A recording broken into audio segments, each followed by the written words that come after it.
the carriers. These are the ones that kind of make the base of the balm, and also if you want to do beard oil, which is kind of the same stuff you would use. I like to use grapeseed oil, about $4 for that thing. Sesame oil, there's some Moroccan oil. I also like to use apricot oil, and you can see it'll tell you what it's meant for. This is good for the skin. Apricot's good for the hair. Sesame is good for, you know, silky smooth stuff. I also like to use, I'm kind of out of it right now, jojoba oil. This is a little more expensive. The cheapest one is probably the grapeseed for the size of that. That is a 16 ounce, and that thing was probably $5 or $6.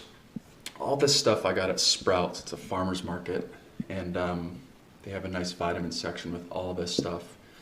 And if you can't get it at Sprouts, you know, just try another farmer's market, Whole Foods or whatever, or just online.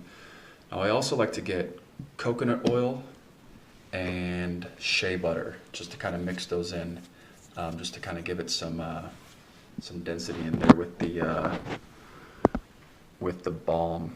Your scents, we got the essential oils over here. Now these are the first ones that I got. Now these are about $4 to $5 each from Sprouts. Jasmine, different flavors, different scents. And I like going to Sprouts because you can actually smell these ones first. They have a little sampler one. But these are around $4 each. There's some higher priced ones that some even went up to $18, $19 for a, what is that, a 1 full ounce right there. And my wife got me a kit with about 15 or 16 of these little things. They cost about, I think they're $30 on Amazon.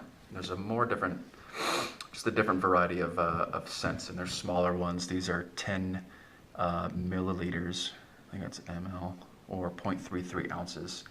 So you don't really need that much, just a few drops per. There's a whole bunch of different scents. I got like a few much. I got some more over there. And the most important thing for the beard balm is, of course, your beeswax right here. This is 1 pound, cost me around $10.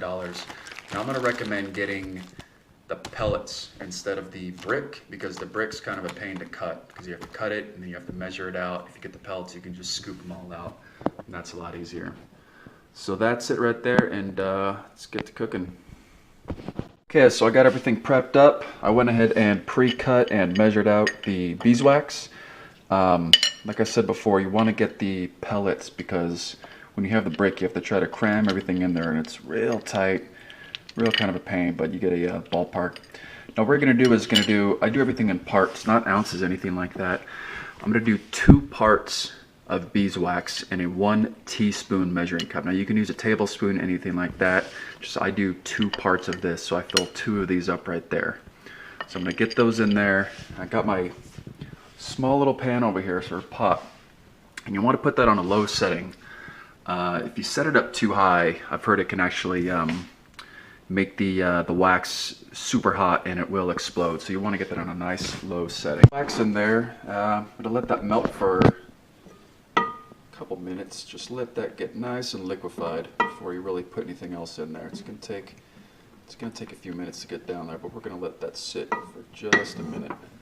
Okay, so we got that nice and liquefied there. Now we're gonna go ahead and add our coconut oil. Now with coconut oil, if it's a little bit hotter of a temperature in here, this stuff would actually be completely liquefied right now. But the colder it gets, the harder this stuff gets. So you want about 1 part of this. Now, like I said, I'm using the teaspoon, so I'm just going to do 1 teaspoon. Okay, I got my coconut oil in there. Next thing is going to be the shea butter. This stuff is usually kind of a mess to get. It's really thick. So I got 1 part shea butter thrown in there. Stir that around, give it some time.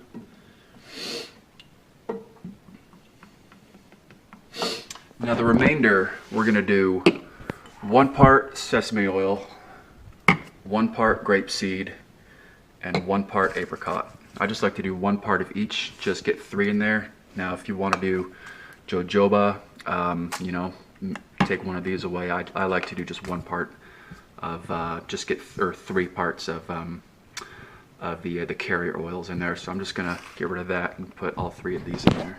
Okay, so we went ahead and added all of our carrier oils in there. Stir that around, get everything nice and mixed up. Now the fun part, you get to find out what kind of essential oils you want to throw in there. For right now, I'm gonna stick with my cedarwood, and I'm gonna throw a little bit of eucalyptus in there, just like the scent of that. But there are endless. I mean, there's grapefruit, spearmint, lime. Lemongrass is really strong. Only put a little bit of that if you're gonna do that. I don't even know. I'll let you figure that one out. Rosemary's good. I mean, you can make all kinds of recipes with these things. But for now, I'm gonna stick to cedarwood and eucalyptus. So I'm gonna go 3 or 4 drops of the cedarwood. Probably, sure. And about 3 or 4 drops of the eucalyptus. Oh, that was a little more. I'm just gonna stir that around a little more.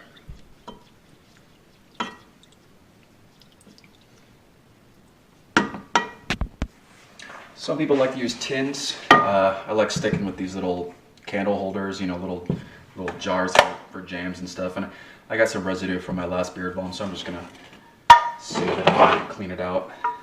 Just go ahead and pour it in. This isn't gonna make that much. I'm just making a small portion for demonstration. Get it in there. And last drop. And that's it. Just let that sit for a few hours, and then we'll check it out. It's been a few hours, and it's hard enough. Just see how it feels. Put a little pressure in there. Yeah, not bad. Melts quite nicely. So I like to just get, this is where the coconut oil and shea butter come into play. It helps melt it down. So I like to just get, I don't know, small little scoop like that full, and then go ahead and apply it.